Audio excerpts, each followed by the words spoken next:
This is WZRD Chicago 88.3 FM. And we have with us on WZRD via Zoom John Cavanaugh, a filmmaker and a community activist. How are you, John? How are you today? Good to be on with you all today. Oh, very well. Thank you. Good to have you. First of all, John, tell us about how you became involved in filmmaking and your subject matter. First and foremost, I got involved with the filmmaking industry back in 2020 when the pandemic hit. I figured that I needed something different to do. And I felt that there was a higher calling for me to be able to step into that realm because there was a lot of things within me that I would like to share with the world. I enrolled in college, got my degree from Full Sail University in digital cinematography, and just took off from there. Got involved with various people, other filmmakers here within the city, and we started making some waves. And why not ride the wave while the wave was high, right? So grabbed the hold of the handlebars, and it just continued to go forward from there. A wave of what? The wave was there's a there it, what 2020 did was put those filmmakers, especially those who were not affiliated with the big name filmmaking, Warner Brothers and Lionsgate, just to name a few. It gave a lot of us indie or those who are independent filmmakers an opportunity in the window to step forward to put our projects out there for people to see. Then we had the major strike go on with SAG-AFTRA, and that really opened the window for us a lot. So a lot of our movies are being noticed. A lot of our movies have been taken more seriously because of the way that the pandemic hit and changed the conglomerate and the trajectory of the world at the particular time frame. Mhm. Were your the actors that you were that were working with you, were they part of the guild or no? There were a lot that were a part of the guild. They weren't able to really work with us at that time frame because of the strike that went on. So a Exactly. lot of the other ones that we worked with were more so independent and up and coming. So we gave them an opportunity to be seen as well. And again, the industry just took off for indie films. Mhm, mhm. When did you start your the subject matter? Right now, you're working on Tainted, and Mhm. and tell us about what inspired you.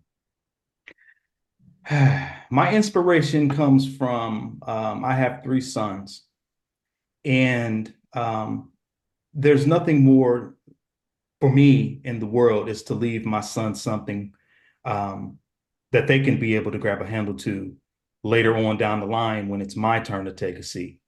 I wanted to create some type of generational wealth for them and give a lane for them to be able to run in for their creativity, so they are able to share what they want to share with the world. So therefore, I created that platform. Yes, we are working on Tainted, which is a Tommy Smalls. Tommy Smalls is the director, writer, producer, and Mike Epps, the comedian, is the executive producer for this particular project. And we are winding down the clock with working with that tirelessly. I also am involved in conglomerate other projects. I'm currently filming a film called Hands, Clash of the Champions. I'm also working alongside with Ego Entertainment Network out of Indianapolis as well, and we are bringing light to the suicide awareness with a movie called I Survived Suicide, based on various stories of various people. And then there's a conglomerate of other projects that I'm involved in as well. So those are just some of the names of few. Mhm. Well, you are trying to connect the filmmaking with the community development. Could you talk to us about that? Filmmaking with community development. Filmmaking at best is art.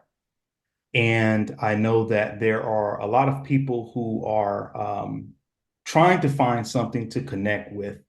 again, the pandemic changed the trajectory of how things were done before the pandemic hit. If you look around the community now, there are a lot of places that are struggling to keep employment up. There are a lot of things that are going on that's changed differently. I know that some restaurants you were able to go to and sit down. They've changed the trajectory of that, where you're not able to sit down like that anymore. So when it comes to filmmaking, to me, it gives a sense of hope when you share your story with other people. And people are consistently looking for something that they can relate to. They're consistently looking for something that they can gravitate to, maybe because they've been through it, they're going through it, or have gone through it already. And I believe that filmmaking is that window for people to be able to see themselves, and with them seeing themselves, they can gravitate more towards the films that are being put out. Again, filmmaking is an art, and just like people are gravitated to photography and painting and things of that nature, we give more of the visual outlook so that people can gravitate towards it and give them an opportunity to see themselves, and just to be able to share various stories to draw the community in. Mhm. Are you in your filmmaking, you're trying to get the neighborhood stories, getting them comfortable to share their stories so that they'll see themselves and their community in the film, or Mhm. are you also trying to get the community involvement in working with you on the films? Yes. Yes. So again, let me take it back to I survived suicide. Um, without giving a lot away, the that project within itself is something that the community is not really talking about. So we've created this platform to share that you are not alone, because there are other people who have dealt with thoughts like that. We want to be able to bring that awareness so that people can talk about it, so that we can get people the help that they need, whether it be mentally, whether it be physically, whatever their dilemma is. We want to be able to create those platforms through the visuals so that they can identify. And once they identify, then they can say, well, okay, well, maybe it's okay for me to get the help that I need. There are a lot of subjects that a lot of people will not touch. I know that a lot of movies are accustomed to, like, the shootouts and the wild, car chases and things of that nature. Not to take away from those projects whatsoever, but a lot of the film work that we've embraced is to try to bring awareness so that the community can embrace, and so that the community can say, well, let's come together some way, shape, form, or fashion, so that we can tackle and we can address these issues that are right in front of our face. I don't know what's going on there in Chicago, but I know here in Indianapolis, Indiana, the suicide rate is very high. The crime rate is very high. So we're trying to create these platforms to get the community more involved, to try to bring awareness to this, so that maybe we can do some things to change, the community within itself. So you've been doing it since the pandemic? Yes, been going at it for, yeah, since 2020. That's when I made the decision to pick the camera up, and it just went on from there. Um, there were various people that put me in touch with other people, and it snowballed. And as it snowballed, I just went along for the ride. And a lot of the things that I've done now have even exceeded Indianapolis. I've been as far as Atlanta, Georgia, to shoot on films. We have one also called Water Guns that we're working on, and that is to bring awareness to teen gun violence. And we're shooting that in Atlanta, and that's due to be on streaming networks soon. Um, so yeah, again, we're just trying to bring that platform, so that we can get people talking about the real issues, so that we can tackle those issues. What is it about Atlanta that you went to film it there instead of at in Indianapolis? Well, Atlanta has let's say they have the what do I want to say? They have they call it the Mecca of the new film world. There's a lot of opportunity there in Atlanta, and with that being said, we've gone there to to shoot, and we've gone there to do some work. But ultimately, we want to bring things back to the home front because Indianapolis, it's wide, it's open, but we want to make sure that when we come back and bring it back to Indianapolis, we have something to bring to the table so that people can look at Indianapolis and say, well, hey, maybe they have something there. Even though we have various people from Mike Epps to Vivica Fox to Kenneth Babyface Edmonds, we have a few people that are from Indianapolis who have made a mark and they give back to the community. But we also want to be able to be in that position to give back to the community of Indianapolis as well, to put some of these centers in place, to put some of these ideas in place so that we can get people, the help that they need or um, children. There's a lot of children here who have goals and ambitions to be filmmakers. So why not create something for them as well? So yes, we've done some work in Atlanta, but Indianapolis, Indiana will always be home. And since it's been home for me, I want to make sure that we're able to give something back to the city. Is it that there are tax credits and um, a better environment that is more economical to film at Atlanta in Atlanta? Um, I would say so. A lot of Indianapolis has not really gravitated, or they haven't grabbed the rope just yet. Mm. So that's why we're trying to create that lane so that other people can see that Indianapolis is full of talented people, from music to movies to whatever artwork or platform. We have it here. It's just trying to get the limelight on it. Mike Epps is doing a phenomenal job by putting the limelight on some of the things that we have here. But I think that we still need a conglomerate of people. It takes a village to make the village grow. So we need a conglomerate of people to be in that village to help this animal grow the way we need it to grow. So that way we can get the revenue, we can get the credits, and we can get all of the things that we're seeking in Indianapolis where we're finding elsewhere. How did you become involved in the film? Who inspired you?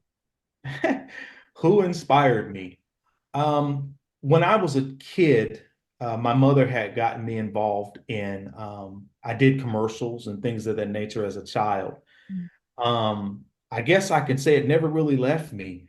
I enjoyed the camera. I enjoyed being in an atmosphere.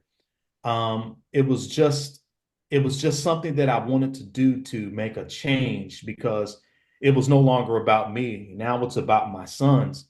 And I wanted to give back to them because all three of them are very creative in what they do. I have one son who is inspiring to be an author. He's currently writing a book and have been writing on it for 2 years now. And he's very, very dedicated to getting that book out. I have a son who actually and dancing is an art, and he's been in various competitions with his dancing. And my youngest boy, he really enjoys the audio aspect of it. And Tainted and various other films. At the age of 16, I put him in a position whereby he was able to be lead audio tech in some of these projects. So it was about laying the groundwork for my babies, so that when I sit down and I can look back, I can say I'm one proud dad because they picked the bull by the horns and they kept riding that bull. Did you have any mentors and financial help too to move your dream along? No. Well, I did have some mentors, but when it came to the financial aspect of it, that was more out of pocket, Mm. and a collective effort with the various networks that I was connected to. Mentors, yeah, I had mentors. Tommy Smalls was one, Don Anderson, Jeff Martin, Carrie Grigsby, Lady J out of Ego Entertainment, Tejadine Riley, Rashard Tyson. There's just a conglomerate of people that, came together. Brittany Sherrill, we were able to put something together and we were each other's mentors. And that's how we were able to grow, and we're still continuing to grow together.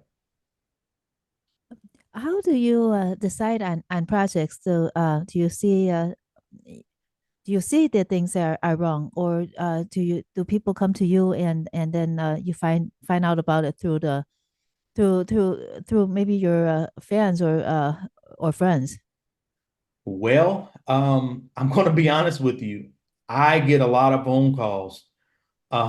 It started with, it actually started with me just showing myself out there in the public with my camera via Facebook and Instagram. And, I will consistently put myself in that position where people are seeing me.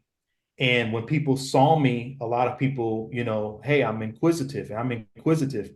And then I would work their project, and then word of mouth basically played a major factor Mhm. that his work ethic is this and his work ethic is that. I think you should give him a try. And then it just continued to go on. I can't get my phone to stop ringing right now. I'm overwhelmed at times, but at the same time, I'm glad about it because I know that I put it out there and I'm really working hard at it to keep this dream alive. Mm. What about the young people? Do they come to you for advice about filmmaking? Yes, ma'am. Um, I have various young people who are very inquisitive and they want to learn. I come across a lot of young people who are not in good positions in their neighborhoods, and they're not in good positions in life. Some of them are at risk. And they say to me all the time, whenever I come across and they see that or they know that I'm a part of filmmaking, how can they get involved? How can I work this? How can I do that? And I try to be as encouraging as I can. I've brought several people along with me for the ride to get them in positions to talk to or to work with other people who are far more advanced than I am, who have been in the position longer than I have. But at the same time, we still work collectively together to try to groom those children. Those children are, because at the end of the day, the children are what matters. Why? Because they're our future. One of these days, we will have to take a seat, and who's going to take over for us? The children. So I find myself investing a lot of time in those children. And I'm a dad, three sons. And since I'm a dad, I take on each child as if they're my own and try to position them because I want nothing but the best for them in their life and for them to make the better choices in life. So, yeah, we gravitate toward the children a lot. Do you do any film festivals? I did one last year. It was called Excellence After Dark. And it was our very first one. And we had well over 21, close to 30 submissions. And we held it in a theater, and it was well received, very well received. It was a lot of work to get done, but at the end of the day, we were still successful in it. It was for those who won. It was a good Christmas gift for them, because it was held close to Christmas time, and we were able to put some smiles on faces, and a lot of people were wanting us to do it again. So with the film festival, we're looking to do it again, but we want to add more to it. We want to add, artwork, painting, photography. We want to open it up because again, it's art. So why not try to put everyone else in a good position along with the film festival itself? How did you learn to about doing film festivals? Did you ever submit to a film festival yourself? Yes, ma'am. I have been submitted for films that I've shot at least three times. And we were picked up all three times from various film festivals outside of the state of Indiana. We didn't really, win, but the fact that we were able to enter and get selected was major within itself. So when I seen that, I seen a way for us to be able to grab that bull by the horns so that we can bring eyes to, other filmmakers here in the city. So the next time we open it up, we're going to try to extend it outside of the city to see if we can get more submission and more people to come alongside of us so that we can make it as big as possible. Where did you acquire your filmmaking skills and the equipment? So, in attending Full Sail University, before I graduated, they had a program whereby they call them the launch boxes. The launch boxes, they were, you get all your camera equipment, you get your lighting, you get your software, and those things, of course, with you being in college, once you're done, it's yours. So, I just utilized that, because the camera that I own is very, very expensive, and it's one of the top of the line cameras. And I was able to get it through school. And outside of just focusing on the classwork, I was able to put it in practicality and just went on with the film industry and took that bull by the horns. So that's how I was able to get what I needed. School taught me the technical side, but being on the set actually gave me the practical side, because you can learn all you want from school, which is phenomenal and fantastic. But when you get your hands on, it's a whole total different story to put it into practice. The things that you learn in class, you're able to put it into practice. So that's technically what I did. So that's how I predominantly got that start. What did you call them? Longs boxes? What kind of boxes?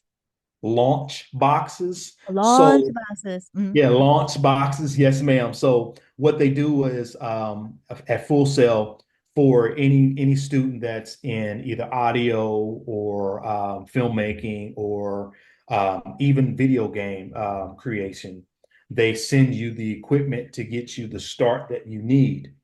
And of course, you're using that equipment for homework assignments and things of that nature. But at the same time, you have the option of, going beyond school or just staying within the realm of school to utilize that equipment. And I chose to go outside of the realm of school. So I did school and I did this, graduated and continued doing what I do. Oftentimes you make friends in the classroom. Did any of your classmates join you in joint common ventures? I have two that are currently, they're still in school at the same school, and they are currently getting ready to wrap up their degree program. I've utilized them maybe once or twice, but they weren't. They're really trying to focus on trying to get their schoolwork complete. So the long hours that I'm bringing in, they can't really do at this point. But once they graduate, we'll be able to have a place for them. So yes, I believe in trying to bring along people. And as a matter of fact, I take that back. I have one student who's graduated, and this young lady is phenomenal. And she will be going with me. I'll be going out of state next month to shoot on something, and I'm bringing her along. And people are starting to look at her because we're starting to work together. So people are pulling her alongside. So I have put one person in place, but everyone else they're trying to wait until they're done with school, and we'll get them placed properly. Do you offer internships? That's something that I want to incorporate. That's something that I have wrote down. I have on the agenda to do. I believe that internships are important. That's the reason why I'm grooming my sons so that I can have the help that's needed to help, with those internships. And so hopefully by 2025, maybe this time 2025, I'll be able to do something with internship. Because again, that's me giving back to the community and helping those who are really wanting to learn this craft. How hard is it to get funding for your productions? Uh, uh, it's to be honest with you, it's no easy task. Mhm. Um, Believe it or not, a lot of people are not willing to gamble on filmmaking, if that makes sense. Um, because everything we do in life is a gamble. And a lot of people are not on board, completely, because there's a chance that that film can falter, or there's a chance, it's a 50-50 chance. And a lot of people aren't willing to um, um, put into that just yet. But it only takes that one thing that they see, that spark, and then, that's what bring the people along. So at this point, everything that I've done, has been pretty much out of pocket and utilizing the skills that I've obtained from school and on the sets, putting them into practicality. So that's where we are with that right now. So you started making films after you finished college. I started making them while I was in college. And so therefore I'm balancing college, I'm balancing family life, I'm balancing film, you know what I mean? So it's that important to me because a lot of labor have went into this. And with that being said, I have to believe it if no one else does. I believe that everything that I've done, especially college, is not in vain. You know, it's again that journey to set my sons up, to put them in the proper position. So it's in me. It's in me, and it's something I just can't let go of. So yeah, um, filmmaking is what I love, and that balance. It was very hard to do. A lot of sleepless nights, but hey, we're still going. How young were you when you got caught the filmmaking bug? Because there are a lot of people that watch movies and are inspired to make a film, but you stuck with it and you're making films. So, uh, how did you catch the bug, and how were you different from everybody else that says that they want to make films? How well, I woke up one morning and the idea hit me. It just hit me, and I told my wife, I said, I think this is something that I want to do, just filmmaking. And I bounced it off of her, and I bounced it off of her, and the more that I bounced it off of her, I said, that's what I'm going to do. So when I got into school and I started learning, then I said, yeah, this is the groove that I want. And to be honest with you, I was 40, see, I was 45, 44 when I made that decision. Mm. So I was 44 when I made that decision. And I'm just saying, it's never too late to try to achieve what you want to achieve in life. So at the age of 44, I started and I kept going. So here I am now, and I'm still thriving. Again, I can't get my phone to stop ringing because people want work done. But what I believe that sets me apart from a lot of people is that I'm willing to go and chase the dream. A lot of people talk about what they want to do and how they want to achieve it, but unless you put your best foot forward to go get it, it's just going to remain a dream. It's just going to remain a thought. And, we only get one life to live, and life is short. So I figured, why not put my best foot forward and go for it? And I believe that kind of separates me from a lot of people. Are you still working a regular job as well while you're doing filmmaking? Yes, ma'am. Yes, ma'am. I'm still working the regular job. And then, the ultimate goal, of course, is to not work that regular job so that I can solely focus on this. But balancing the regular job and balancing this, that's a task within itself as well. But again, it's doable if you believe. So again, I believe in this, and I don't think that I see anything that's going to stop me from continue to go. So yes, ma'am, I'm still working a full-time job while doing this. So you want your sons to help you. Is there anybody else helping you? Does your wife help you at all? She does not at this point. But as we grow, my objective is to be able to put her in a position whereby she doesn't have to work a full-time job, except, dealing with this aspect. Um, my sons have been the ones who have jumped on board. I've extended the olive branches to a couple of people. Again, it goes back to a lot of people saying what they want to do, but their actions show different. There has been one or two that have actually grabbed on, and I was able to pull them along. So um, outside of them, that's pretty much my foundation. And right now, you're still working on Tainted, or are you finished with it? We're still working on it. We don't we don't have an expected release date as of yet. There's still a little work to be done on it. But it is coming along and it will be coming at you soon. And what is Tainted about? Just like a brief what is Tainted? Um, wow. Tainted is a story about decisions without going too far into it because I really can't give you that much of it. Oh, that's But okay. yeah, decision making, mental health. Um, just be careful what you choose, Mhm. pretty much. Well, thanks for clarifying because once when I first saw it, I was thinking about tainted water. Tainted water. I get it. I get it. I get it. But it's a phenomenal project, and we believe that it's going to do well and it's going to resonate. Um, I believe in the project, and everyone else aboard believes in the project. It's a major thing, and when it hits, it's really going to hit. It's really going to hit well. Wonderful. John Cavanaugh, thank you so much for joining us on WZRD Chicago 88.3 FM. If our listeners want to learn more about you and your projects, where should they go?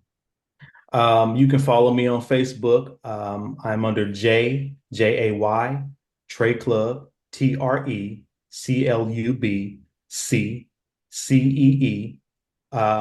Blue Vision Productions. You can follow me there, Facebook. You can follow me on Instagram. The website is currently under construction for Blue Vision Productions, and all of that stuff will be updated via social media. Okay. Well, thank you so much, John, and keep us up to date about the one tainted is coming up, m- and then we'll see what we could do to help you get the word out. Thank you so much. I appreciate your time, and I hope that you have a phenomenal day. You likewise, you too. Thank you. Thank you.